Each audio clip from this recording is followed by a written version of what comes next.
இங்கே கூடியிருக்கும் என் குடும்பத்தைச் சேர்ந்தவர்களே, என்னுடைய அன்பு சகோதரர் விஜிமா அவர்களுடைய நினைவாஞ்சலியாக இங்கே நடத்தி கொண்டிருக்கும் தென்னிந்திய நடிகர் சங்க தலைவர், செயலாளர், பொருளாளர் மேலும் உள்ள அத்தனை உறுப்பினர்களுக்கும் என்னுடைய வணக்கங்களை கூறி,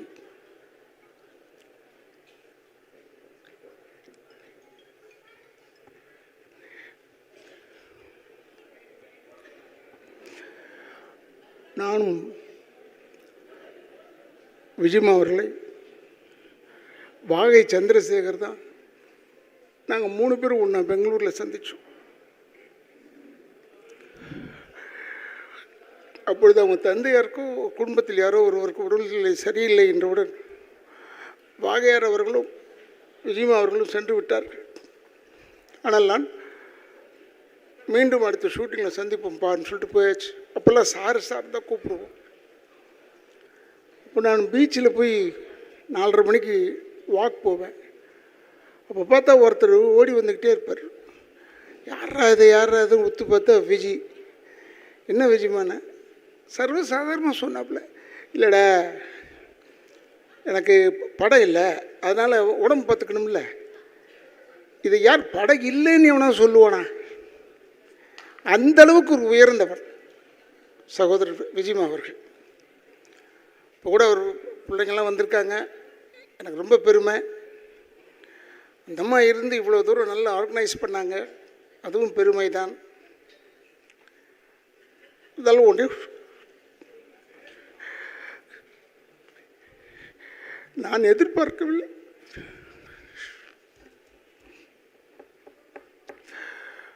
இவ்வளோ சீக்கிரம் போயிடுவான்னு எதிர்பார்க்கல. அதெல்லாம் போய் அவை இருந்து முன்னின்று செய்ய வேண்டிய வேலை எங்களை செய்ய விட்டுட்டான் என்ற கவலை தான். அவன் அப்படிப்பட்டவன், விஜிமா அப்படிப்பட்டவன். எல்லார் மனசுலையும் இருந்தாப்புல. நடிகர் திலகம் சிவாஜி கணேசனுக்கும் விஜயகாந்துக்கும் என்ன சம்பந்தம்? ஆனால் கடைசி வரைக்கும் நின்றவன், கடைசி வரை நின்றவன்.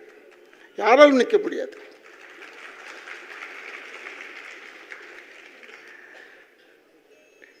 ஒரு இரங்கல் கூட்டம் போடணும்னா முதல்ல வந்து நிற்ப படாது. அவர் வந்து இந்த எல்லாருடைய சப்போர்ட்டை வச்சு சரத்குமார் போன்றவர்கள்லாம் எல்லாரும் சேர்ந்து தான் நாங்கள் உழைச்சோம் கொண்டோன்றதெல்லாம் கரெக்டு. இருந்தாலும் தலைமைன்னு ஒன்று தாங்கணும் பாருங்கள், அதற்கு தகுதியானவன் விஜயகாந்த்.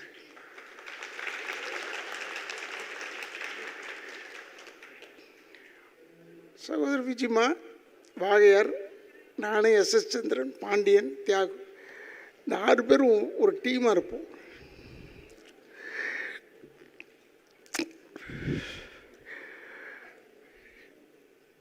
ஏதோ இருக்கிறவர்களை வைத்து சந்தோஷப்பட்டு கொள்ள வேண்டிய. நான்லாம் நினச்சது அப்படி தான், இவன் இருக்கா நம்ம பார்த்துக்குவான். அதனால தான் தியாகு எழும்போது கூட இப்போ நான் யார்கிட்டடா போவேன் கேட்பேன்னு சொன்னேன். அந்தளவுக்கு ஒரு நட்பு பாசத்தோடு இருந்தவர்கள்.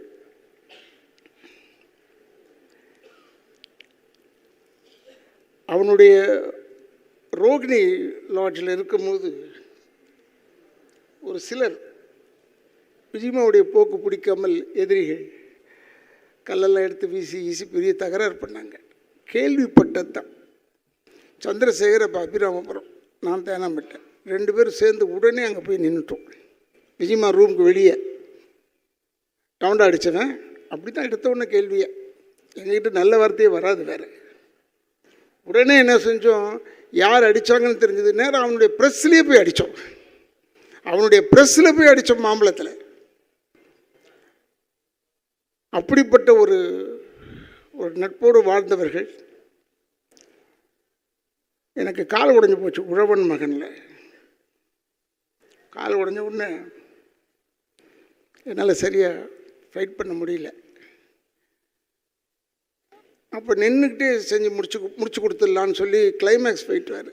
சரி நின்றுக்கிட்டே செஞ்சோம். அப்போ பணம் கொடுக்கும்போது என்னுடைய சகோதரர் இப்ராஹிம் ராவுத்தர் இல்லை இல்லை இவ்வளோ குறைச்சி கொடுக்கணும் அதை அப்படி அவர் கணக்கு கரெக்டாக தானே பார்ப்பார். அவர் பார்த்தார் கணக்கு. உடனே விஜயகாந்த் வந்து ஏடா அவன் கால் உடஞ்சி வந்து நின்று செஞ்சு கொடுத்துட்ருக்கான், போட கொடுறான், அந்த படம் என்ன கேட்குறானோ அதை கொடுத்து விட்றான்னு. அந்தளவுக்கு ஒரு தாய் உள்ளம் கொண்டவன் சகோதரர் விஜயகாந்த். என்ன பேசி என்ன பிரயோஜனம்? இனிமேல் கிடைப்பானா தெரியவில்லை. ஆனால் நம்மளோடு தான் வாழ்ந்து கொண்டு இருக்கிறான் என்று எனக்கு தெரியும். இப்போ வாழ்ந்துக்கிட்டு இருக்கான். அவனுக்கு குடும்பம்ன்றது ரெண்டாவது பட்சம். ஃபஸ்ட்டு யாருன்னா இந்த கலைத்துறையை சேர்ந்தவர்கள் தான் அவனுக்கு ஃபஸ்ட்டு. அதில் விட்டு கொடுக்கவே மாட்டான். எனக்கு உடல்நிலை சரியில்லை, அப்போ நான் வாடகை வீட்டுக்கு போயிட்டேன்.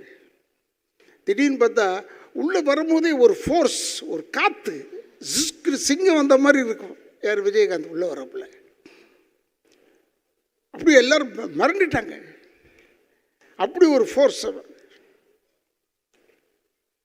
அவனை இப்போ சொல்லியிருக்காங்க. இப்போ 2-3 பேர் எங்களையும் திட்டிருக்கான், என்னையும் வாழையாரெலாம் திட்டியிருக்கான். இவங்க தான் இருந்தால் அதை கற்றுக் கொடுத்தாங்க, இதை கற்றுக் கொடுத்தாங்க. எதுவும் கற்றுக் கொடுக்க வேணாம், எல்லாருக்கும் எல்லாம் தெரியும். யாருக்கும் கற்றுக் கொடுக்க வேணாம். ஒன்று சகோதரர் விஜயகாந்த் உடைய பெருந்தன்மை. இதே உழவன் மகனில் அவங்க அப்பாவை அவர் கொண்டுட்டாருன்னு பழி போட்டுருவாங்க. அதுக்கு அழுது நடிக்க வேண்டும். அதை வந்து என்னெல்லாம் ஓரங்கட்டி போய் கூப்பிட்டு போய் இப்படி செய்யலாமடா அப்படி செய்யலாமடான்னு அப்படின்னு ஒரு சின்ன டிஸ்கஷன் வச்ச ஒரு ஹீரோ ஒரே ஆள் யாருன்னா விஜயகாந்த். வேறு யாருமே கிடையாது. நாங்கள் கிண்டல் பண்ணுவோம், சந்தோஷமாக இருப்போம், அது வேறு விஷயம். இருந்தாலும் அவனுடைய இந்த நினைவாஞ்சலியில் நான் கலந்து கொண்டு பேசுகிறேன் என்று என்னால் நம்ப முடியவில்லை. இருந்தாலும் அதை எடுத்து நடத்தி கொண்டிருக்கும் தென்னிந்திய நடிகர் சங்கத்துக்கு என் குடும்பத்தின் சார்பாக என்னுடைய வணக்கங்களை கூறி விடைபெறுகிறேன். அந்த ஆத்மா சாந்தி அடைய வேண்டும்.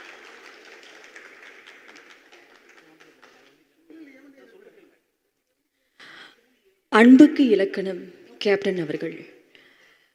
அவரை பற்றி எவ்வளோ பேசினாலும் அந்த அன்புங்கிற வார்த்தைன்னா அது நம்ம கேப்டன் தான் அப்படின்னு சொல்லலாம். நமது கேப்டனுக்கு புகழஞ்சலி வழங்க திரு ஜெயம் ரவி அவர்களை மேடைக்கு அழைக்கிறேன்.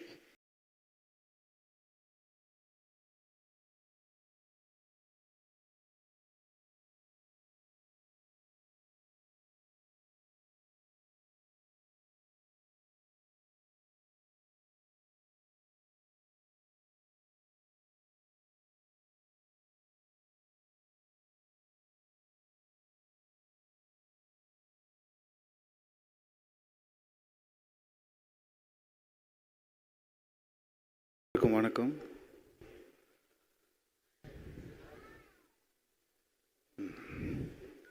எல்லாம் இறந்தப்புறம் கடவுளாகிடுவாங்கன்னு சொல்லுவாங்க. ஆனால் சில பேர் தான் வாழும் போதே கடவுளாக இருப்பாங்க. அப்படிப்பட்ட ஒருத்தர் தான் இவர். நிறைய அனுபவங்கள் அவருக்கு என் கூட, அது நானே வச்சுக்கிறேன், ஷேர் பண்ண கூட எனக்கு தோண மாட்டேங்குது. ஆனால் அவர் நிறைய நமக்கு ஷேர் பண்ணியிருக்காரு. நம்மக்கிட்ட எவ்வளவோ விட்டுட்டு போயிருக்காரு நமக்காக. அந்த நல்ல விஷயங்களை எனக்கு ஒரே ஒரு ரிக்வெஸ்ட் தான், ஸ்கூல் பாட புத்தகங்களில் கேப்டனை பற்றி வரணும். வேறு எதுக்காகவும் இல்லை, அவர் நடிகராகவும் சரி அரசியல்வாதியாகவும் சரி அப்படியெல்லாம் நான் சொல்லலை. மனிதன் எப்படி இருக்கணும் அப்படின்னு ஒரு சின்ன ஒரு டாபிக், நல்லா வாழ்ந்தால் இப்படி இருப்பாங்க, மக்கள் மனசில் வச்சுப்பாங்க ஒரு மனுஷனை அப்படின்னு எடுத்துக்க சொன்னாலே போகிறோம். அண்ட் நம்ம எதுவும் சொல்ல தோணலை. அவர் சொன்ன வார்த்தைகளே தான் நானும் சொல்லணும்னு நினைக்கிறேன். சத்திரியனுக்கு சாவில்லை. வணக்கம்.